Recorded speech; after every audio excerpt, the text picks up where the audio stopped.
If you ever promised yourself you'd build better habits, whether it's cleaning, not smoking, actually doing your laundry, and still found yourself falling off track, it's not because you're lazy, it's because you didn't build the habit with your brain in mind and instead with your emotions. Okay. So in this video, I'm actually going to talk about the breakdown about how habits actually work using the science, not the fluff. So you can stop relying on willpower and actually start setting yourself up for success. All right. So I think this is important. My nerdy side, I like to understand the why behind things to really help me understand and drive the reasons why I'm doing things. And everything we do in our lives is a habit, set up by a habit. It can be a good habit, it can be a bad habit, it can be neutral, whatever it is. All right. But each of these habits are completely changeable once you understand how they're built and how your brain uses them, especially with bad habits. Okay. So we're diving right in and we're going to start out with the habit loop. So the habit loop involves three pieces, and basically every single habit that you have has these three pieces to it.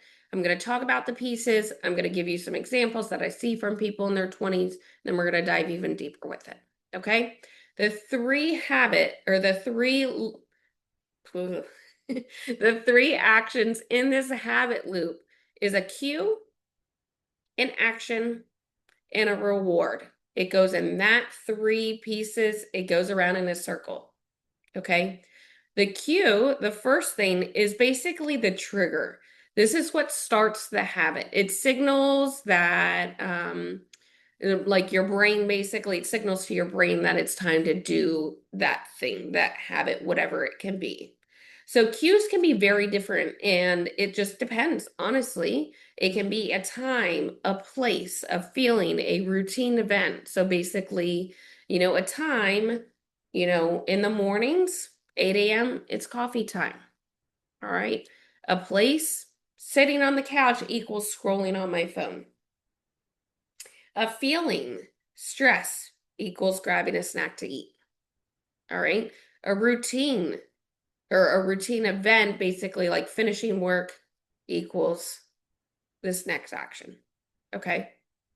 So basically, the time, the place, the feeling, it can be a smell, it can be a person. There are so many different cues, or known as the trigger, that's going to prompt you into this action, which is basically the habit in itself. So, an example of this is seeing a laundry pile is a visual cue to potentially doing your laundry. Okay. Feeling overwhelmed at work is an emotional cue. Okay. And it sets that loop in motion. So the next step that sets things in motion is the action, also known as the routine. This is basically, you can call it the action of the habit. This is the behavior that you do. Okay. This is the behavior itself, the thing you do almost automatically, and it could be productive. So starting your workout, it could be neutral, like I said, brushing your teeth, or it can be negative or self-sabotaging, like doom scrolling instead of cleaning. What matters is that this step becomes increasingly automatic with repetition. Your brain learns how to associate the cue with this action, and which is what basically turns that one-time decision into a habit. And the goal is ultimately with habits, not to go too much on a tangent, your brain creates this habit loop because it wants to put this in autopilot. It doesn't want to spend time thinking about this. So that's why this happens so automatically, where sometimes it's not even conscious. You don't even realize what you're doing because the goal of your brain is to make life as easy as possible. And that means turning these things, whether it's good or bad, into automated habits where it does not have to think about what to do. All right. Oh, and that tangent right there. So you get the cue or the trigger, then you have that action or behavior, and next is the part where what your brain loves. It's the reward. It's the payoff your brain gets, that dopamine hit, that relief, that satisfaction. It could be a variety of things, a physical sensation, a mental relief, or just a hit of dopamine in your brain. The reward makes your brain say, "Woo, that felt good. Let's do it again next time." All right. Even bad habits have this reward.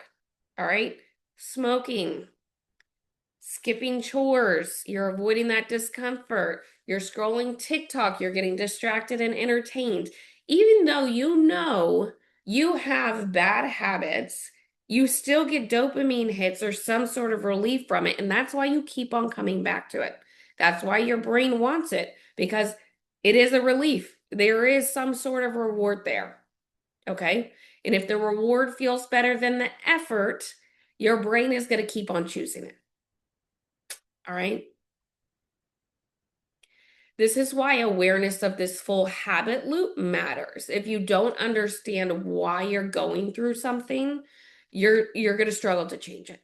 Okay? But if you get the cues and the rewards and you start replacing the action with something that serves you better, you can do this without willpower, for sure. Okay? So let's talk about three examples of this habit loop that I see from 20 somethings. Okay, you may be able to relate to this. First one is procrastination. I know we can all relate to this. All right, doesn't matter your age. All right, so when it comes to procrastination, we're going to break this down between cues, actions, and rewards, that three-piece loop. Okay. A cue for procrastination could be feeling overwhelmed, anxious, unsure of where to start with something, sitting down to work, or really facing a difficult task. That's me for sure. Seeing your to-do list or thinking about all the things you need to do. Okay, that's the cue. Next is going to be the action. That basically is the procrastination. So opening TikTok or social media to scroll, doing something that you think is more urgent than what you actually need to do. Basically, any sort of action that you do to avoid the task. So you distract yourself. All right. Next step is, or the last part of that loop is the reward. It's the immediate relief you get from the discomfort or pressure by doing that other thing like scrolling TikTok. The avoidance of actually doing what needs to get done feels good in the short term. You get that dopamine hit. And that's why your brain learns avoidance equals stress relief. So next time you feel overwhelmed and it pushes you to procrastinate again, it's going to hurt even more long term because once again, you're building that automatic habit. All right. Next example is laundry, doing your laundry, any sort of cleaning really. All right. A cue could be seeing an overflowing hamper, seeing dishes in the sink, thinking about how long it's going to take you to actually clean or actually fold your clothes. All right. Action after the cue is ignoring it and walking away, telling yourself, I'll do it tomorrow. That's a famous one. Hear it from my husband all the time. And distracting yourself with something low effort or comforting. Okay. And that basically cues in that reward, that feel good. You avoid efforts and decision fatigue.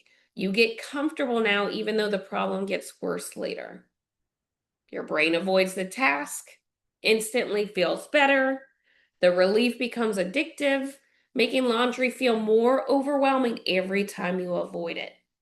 And I think that's a big piece to think about is that you create this bad habit of avoidance with laundry, cleaning, whatever it may be, and it builds and builds and builds, and it gets harder and harder and harder every time you do it.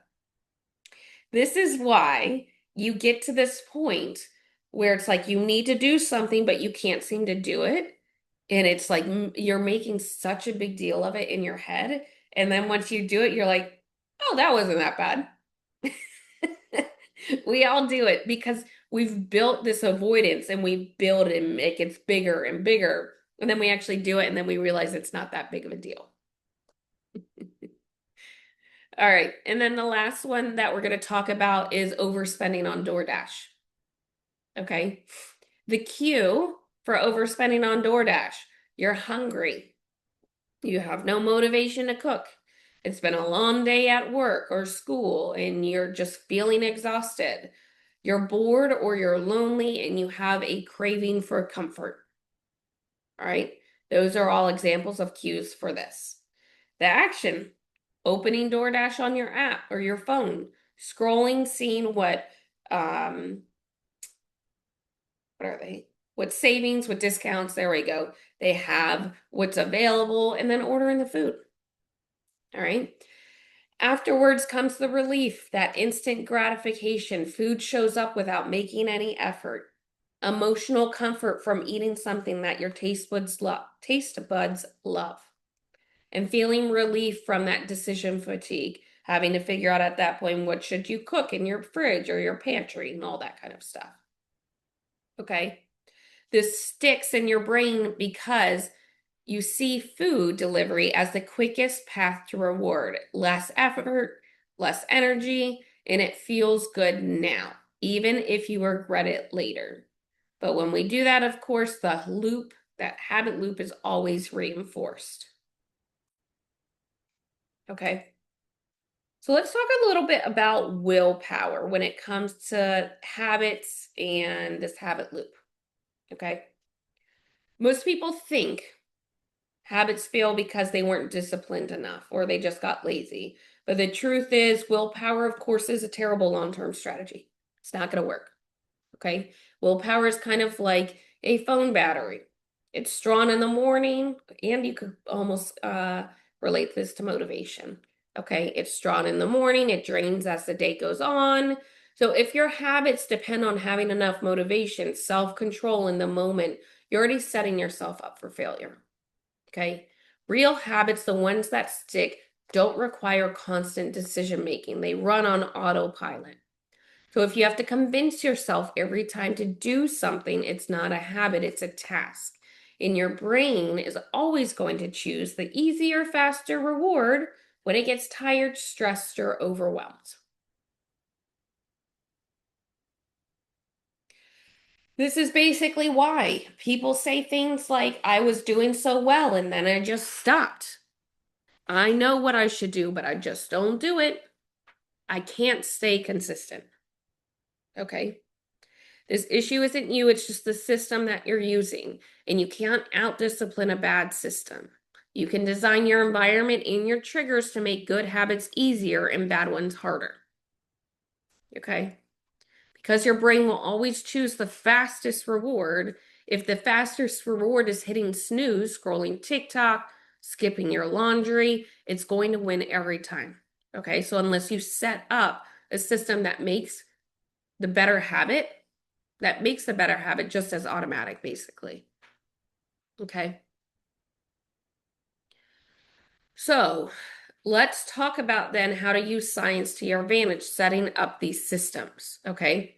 This may take some time. I'm just going to use just basically generalized examples. You may be able to relate to these, but you need to take into account your own habits, the bad habits, the things that you're looking to start or stop. Either one. Okay.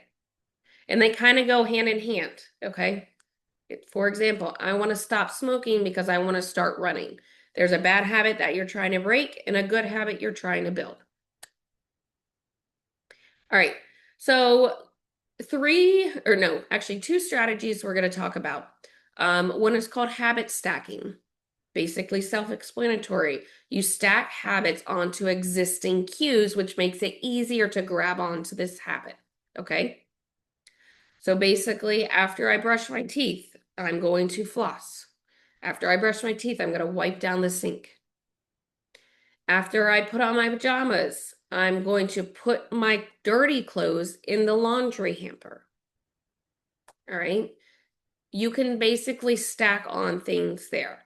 When I wake up, I'm going to have a glass of water. All right. Think about habit stacking with your specific things that you'd like to improve or break and see how you can stack that on to something else.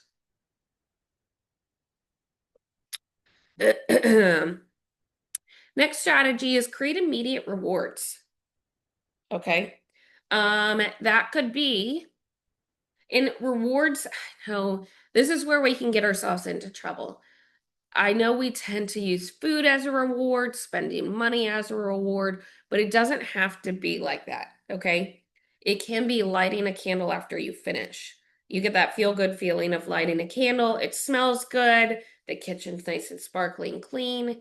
It gives you that dopamine hit inside, okay? Another thing you can do is track, habit tracking, give yourself a win. It's like having a to-do list and checking that box. All right. That's a dopamine hit there. Another way could be using like identity reinforcement. So having these thoughts that you tell yourself, I'm the kind of person who keeps my space clean. All right. So basically, looking at these bad habits that you have, identify your cues, your actions, and your rewards, and then replace those actions and rewards with something else. A cue is a stress. Your old action is smoking or vaping. Your old reward is now stress or was stress relief. Okay. You're still going to have the same cue of stress because you can't really change that sometimes. New action is walking outside, taking 10 deep breaths, and you're still getting relief. It's just breaking the pattern. Okay. You're not just removing something, you're replacing it with something that gives your brain a similar payoff. That's another way to look at this. All right. A lot of information that I just kind of dumped on you. Take time to recap or just think about or reflect how this incorporates into your life, your habits that you have. And just as a quick recap, basically, habits are built in loops. We have the trigger, the action, the reward. If your habits don't serve you, you can absolutely rebuild them. Okay. And this is, basically what we've talked about helps you understand how your brain works and gives you more power than just relying on motivation. Okay. You're not broken. You're not broken for falling off the track with your habits. You just need to build better habits that work with your brain, not against it. Okay. This is what I help my clients with. One of those things. I have a lot of resources in my vault that my clients get when we work together with videos, worksheets, all breaking down habits. So if you have any interest, you'd like to learn more, shoot me a DM, email, schedule a free consultation call with me. I'm happy to work on you with breaking bad habits. Hope you have an awesome day.